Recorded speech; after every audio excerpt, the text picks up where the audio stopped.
Basic Wisdom, a guide for young people, navigating a complex world. Chapter 1. The Essence of Wisdom. Sunlight filtered through the kitchen window, casting a warm glow over the simplicity of the room. Geoffrey Zachary leaned against the counter, cradling a steaming mug of tea. At this moment, in the ordinary setting of his home, he began to wrestle with an age-old question. What truly sets wisdom apart from knowledge? He'd noticed the world's obsession with collecting facts and data, meticulously stored in invisible clouds and studied within the four walls of classrooms. Yet if knowledge equated to wisdom, why then did so many still falter when faced with life's simplest challenges? The thought took him back to the memory of a summer evening years ago. He was 17, standing at the edge of his grandfather's farm, the air thick with the scent of fresh hay. His grandfather, hands weathered and sturdy, had observed the young tree Geoffrey had planted a few seasons prior. "Do you see how the branches bend?" the old man remarked, pointing to the tree's peculiar lean toward the house. "It knows where the sun is. You can plant it right, give it water, and watch it grow. That's knowledge. But the tree, it knows to reach for the light, no matter where it is. That's wisdom." It struck Geoffrey as profound, even in his youth, a living contrast between knowing and understanding. It was one thing to possess the facts. It was entirely another to apply them gracefully in the arbiter's court of life.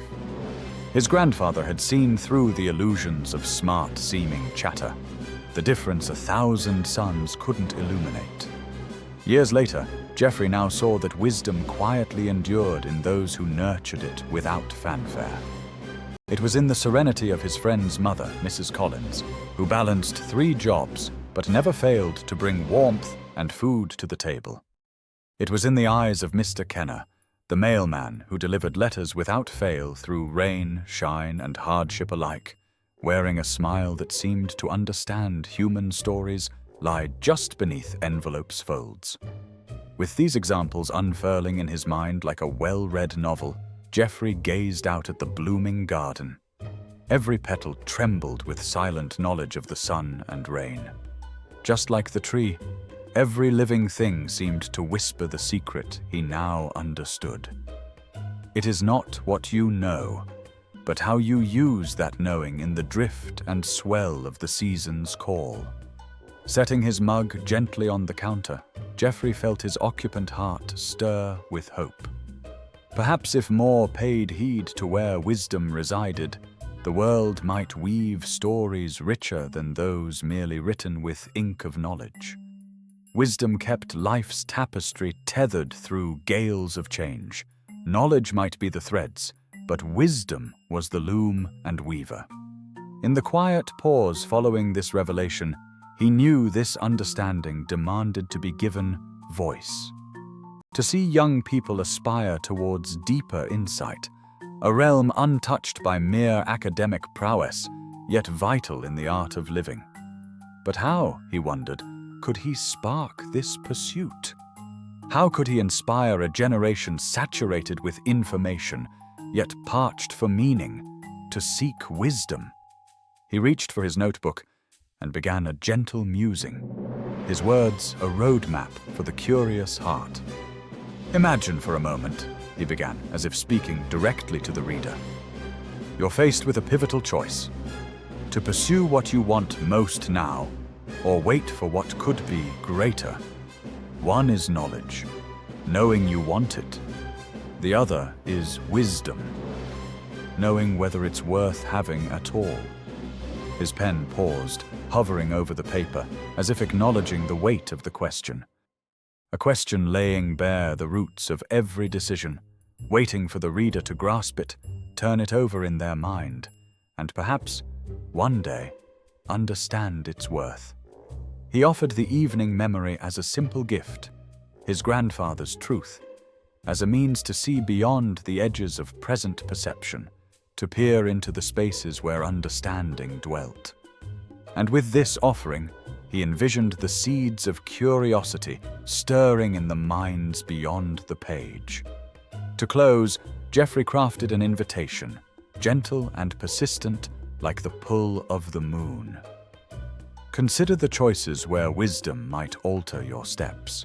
Ask yourself not just if it is possible, but if it is worth doing. He knew that wisdom spoke softly, waiting for those attuned to its whispers to embrace it.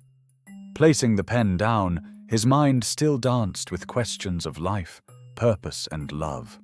Threads that he'd weave into stories, imparting the wisdom of each lesson he'd gathered beneath his skin.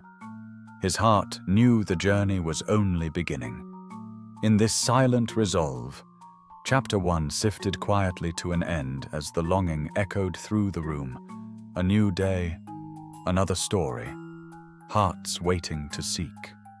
The threads now drawn, he looked toward the path stretching onwards, knowing fully well that every chapter thereafter would carry this mission: to ignite a fire in young souls for the wisdom timeless, yet always young.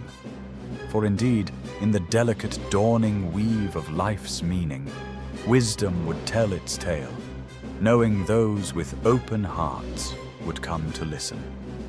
And so, Chapter 2 awaited, beckoning with the grace and mystery of an unwritten page, eager to delve deeper into the heart of wisdom that transcended mere knowing. Chapter 2, Beyond Intelligence. It was a chilly autumn afternoon, the kind where the sidewalks were scattered with leaves that crunched comfortingly underfoot. Geoffrey Zachary found himself wandering the old university campus, absorbed by thoughts of wisdom and intelligence, their intersections and divergences weaving a tapestry only apparent to those who dared to look beyond the immediate. As he strolled past the ancient library, its stone facade peppered with creeping ivy, Geoffrey recalled a story his grandfather once told him. It was about two close friends, Henry and Tom, who lived in a small town. Both were exceptionally smart. They could solve mathematics problems others hadn't heard of. But intelligence, Geoffrey's grandfather had warned, was not the same as being wise.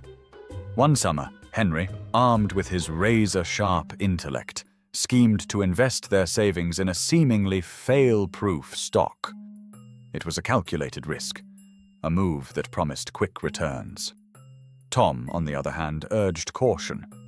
He suggested they consult someone with experience, someone who had navigated the choppy waters of investment.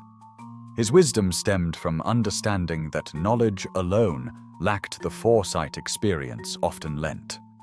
Henry, confident in his calculations, dismissed Tom's concerns as overly cautious. The outcome was swift and brutal. The stocks Henry believed in plummeted, erasing their savings and casting a shadow that lingered long after the financial loss. Tom did not revel in being right. Rather, he mourned their collective misjudgment, a lesson that while intelligence could open many doors, wisdom discerned which ones to enter. Geoffrey paused at a park bench, the sun appearing intermittently between drifting clouds, casting fleeting warmth. A group of students huddled nearby, oblivious to their surroundings, engrossed in a game on their phones. Their youthful laughter floated through the crisp air, a reminder of the balance he sought to explore. In this momentary stillness, Geoffrey pondered the invisible predator of judgment: cognitive bias. Unseen yet powerful, it skewed decisions and colored perceptions. Henry had fallen into the trap of confirmation bias, seeking information that confirmed his stock analysis while ignoring the prudent signs that diverged from his narrative. But biases were not dragons ready to pounce. They were whispers in one's mind, nudging decisions until they veered perilously close to error. To counter this, Geoffrey knew that wisdom demanded critical thinking, an ability to step back, to evaluate the world through lenses polished by time and humility. It was not enough to scrutinize facts alone. One had to question assumptions. to embrace curiosity as fervently as certainty. He rose, driven by an urge to speak these truths aloud, even if only to himself. Every day presents choices that test not just what we know, but what we're wise enough to understand, Geoffrey mused. He imagined a room buzzing with ideas, where young minds were encouraged not just to memorize, but to piece together the vast puzzle of human experience.